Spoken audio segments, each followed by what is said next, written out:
Hello viewers. Welcome to the YouTube channel. In this video we will discuss Class 12 or 2nd PUC Physics Chapter 2, that is Electrostatic Potential and Capacitance. Class 5. From Basic to Advanced Level, for Board, JEE, KCET, and NET. Subscribed, and comment for PDF. Do support watch till end, don't forget to share, subscribe the channel. In previous class, we studied up to expression for electric potential energy of a system of two charges in an external field. That video link is given in description, don't miss it. Today, starts with expression for potential energy of a dipole in an external field. Let's start. Derive an expression for potential energy of a dipole in an external field. Electric potential energy of an electric dipole is the work done in rotating the dipole from zero energy position to the desired position in the electric field.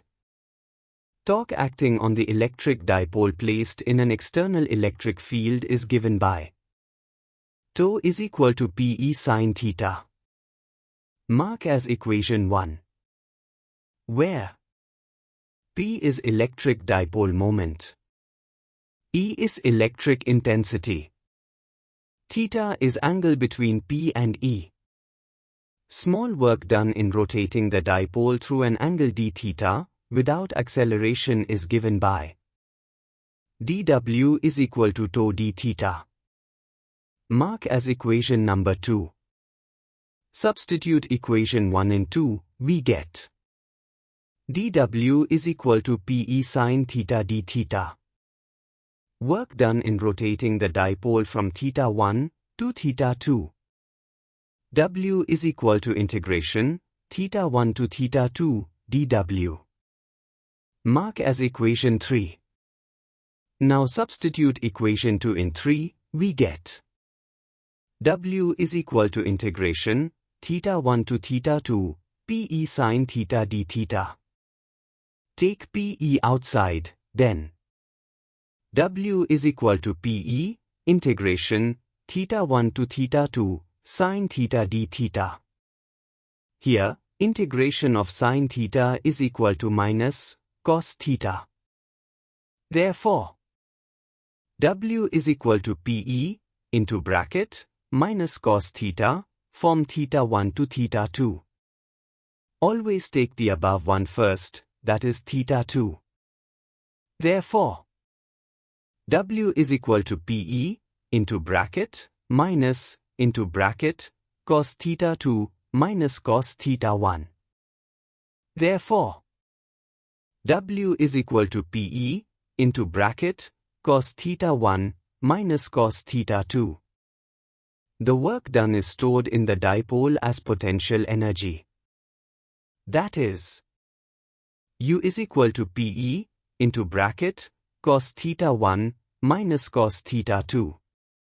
But theta 1 is equal to 90 degree.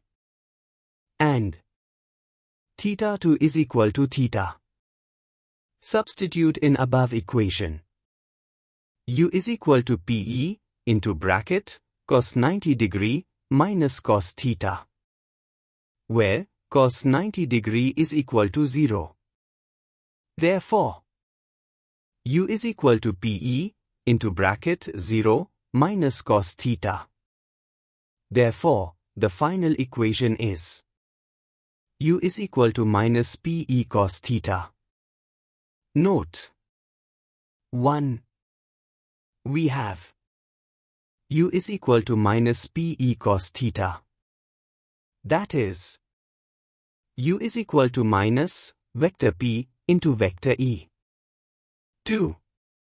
We have U is equal to minus Pe cos theta. Therefore, A. If theta is equal to 0 degree, cos 0 degree is equal to 1. Then, U is equal to minus Pe. Potential energy is minimum and dipole is in stable equilibrium. B. If theta is equal to 180 degree, cos 180 degree is equal to -1.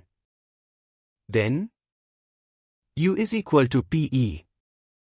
Potential energy is maximum and dipole is in unstable equilibrium.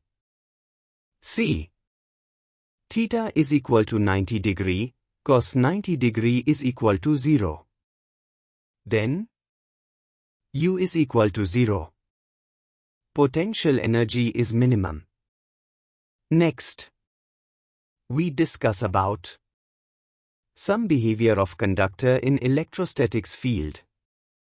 Electrostatics of conductors. Conductors. The substance which allow electric charges to pass through them easily. Example: gold, silver, copper, human body, aluminium, graphite, etc. Conductors contain mobile charge carriers. In metallic conductors, example, copper, aluminium, free electrons are the mobile charge carriers. In metal, the valence electrons are the free electrons. They move randomly in different directions in the metal surface, but they cannot leave the metal. In the presence of an external electric field, the free electrons drift, move, against the direction of field. Note: in electrolytic conductors, example, NaCl, the charge carriers are both positive and negative ions. In this section, only metallic solid conductor is considered. Next, important results regarding electrostatic of conductor, metallic solid conductor. 1. Electrostatic field is zero inside the conductor.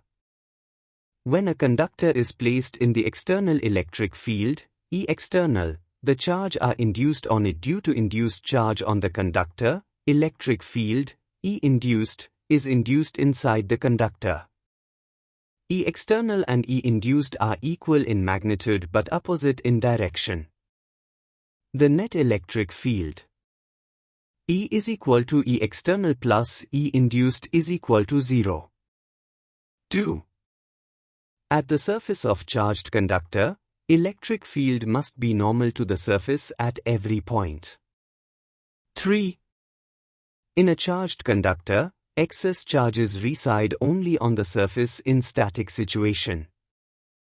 That is, no excess charge is present inside the conductor.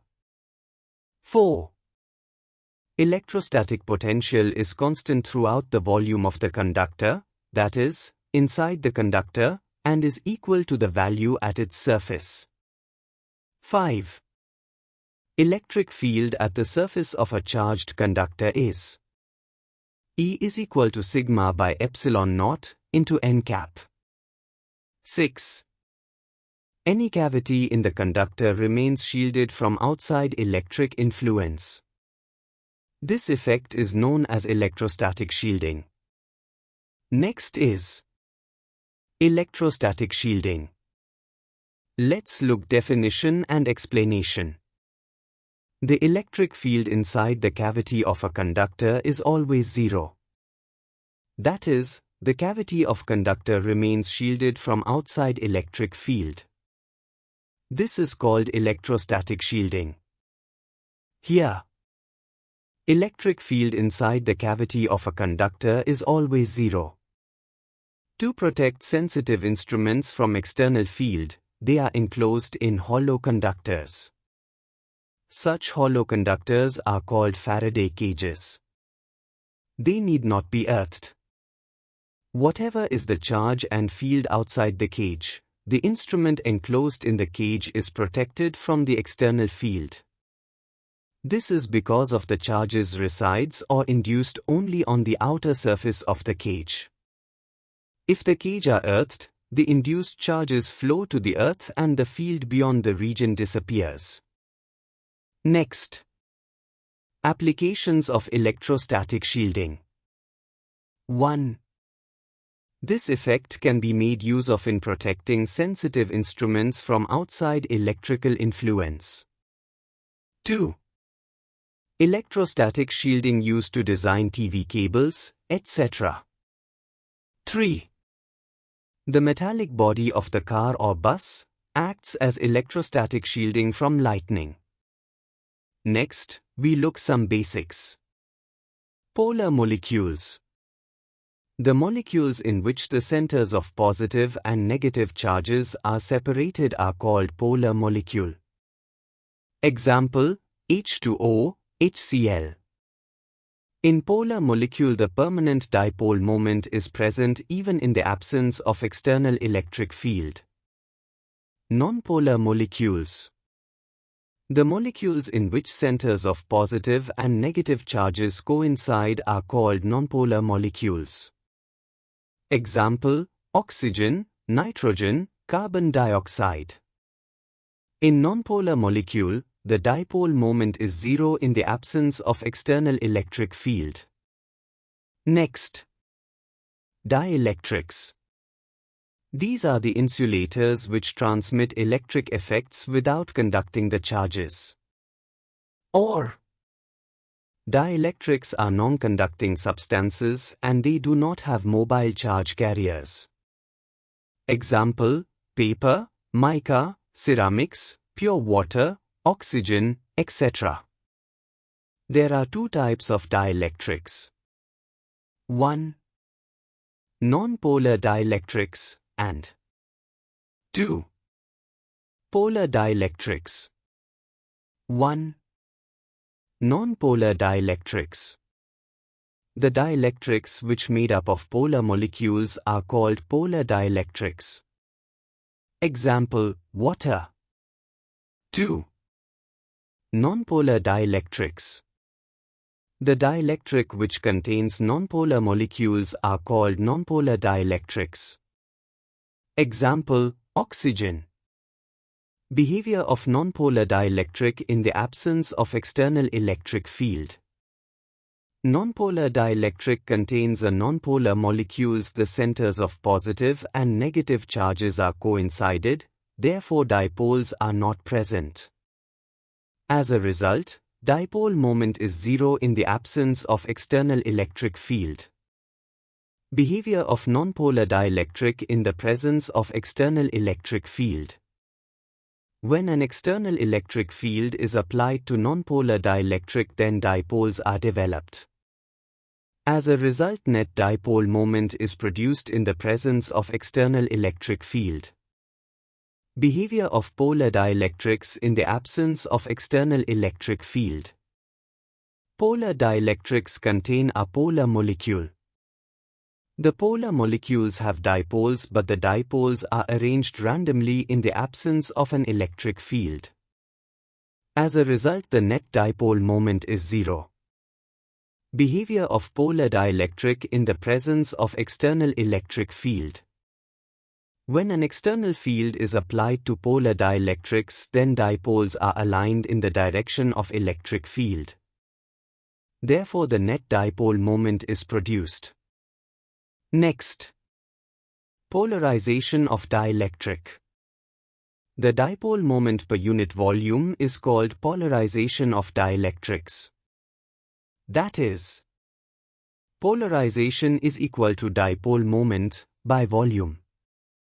SI unit is coulomb per meter square. It is vector quantity.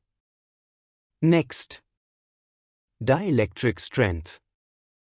The maximum value of electric field strength of applied field up to which the dielectric breakdown does not take place. Dielectric breakdown means when a dielectric is placed in an electric field of very high strength, the electrons are detached from their parent atom and becomes free. Then the dielectric behaves like a conductor. This phenomenon is called as dielectric strength. SI unit is volts per meter or Newton per coulomb.